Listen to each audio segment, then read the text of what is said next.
Welcome everyone. You were listening to it and perhaps watching the Hall of Fame inductions. Yes. This is a very special edition of Calling the Audible. We do this every year starting sometime where we decided on top of the write-up we're going to especially honor the Hall of Fame guests, the Hall of Fame inductees. Hall of Fame guests is just whoever visits the museum.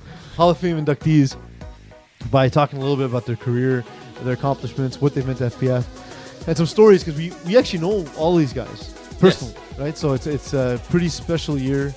I'm happy with the 5 being inducted, but we want to start with the player who got the most votes in 2019. It was, to me, this was obvious.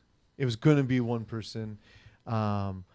It's the guy you most think of in this grouping that would be worthy of a Hall of Fame induction.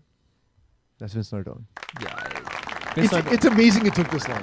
Vince Nardone, 10 All-Stars, 1-time QB of the Year, 2 times Defensive Player of the Year, 3 championships. All around amazing. And he has to deal with Jim Caletheris. That's not easy. On a regular basis. Yeah, it's tough.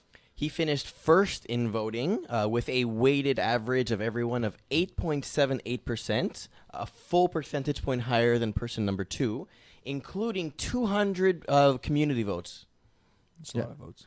Well, to me, what's interesting is he's the one who got the most votes, and he got it from everyone. He got it from Hall of Famers. He got it from staff members. He got it from the community. He got it from Hall of Famers.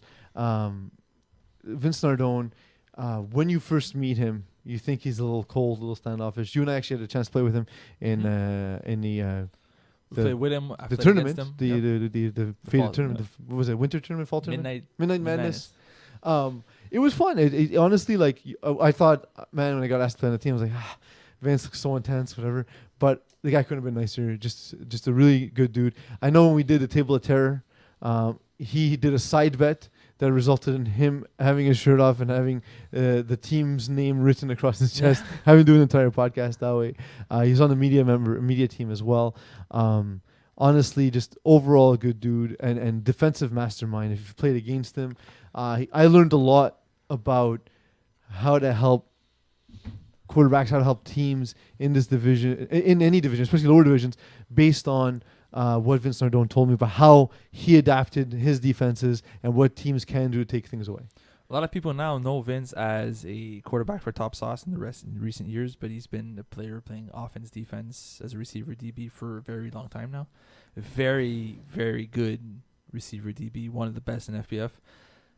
What makes him special is the way he calls his defenses, like you said, defensive mastermind. I've played against Vince a bunch of times as a quarterback. Super annoying to play against. He calls defenses very differently from what most people do. He creates sort of things that are difficult to play against, which makes it very frustrating as a quarterback playing against him. I cannot say the amount of times he picked me off. It's a lot. Yeah, it's too much. He brags about it a little bit. You're the reason he has all those accolades. No, actually, I wish it was. But it's not. He's a very good player, and he disguises his things very well. He's a great guy, great player, great football mind altogether. I have nothing but compliments from him. I remember at one point I got added to the Top Sauce roster, and I was actually intimidated to play with him because I consider myself okay, but usually not at the upper division level.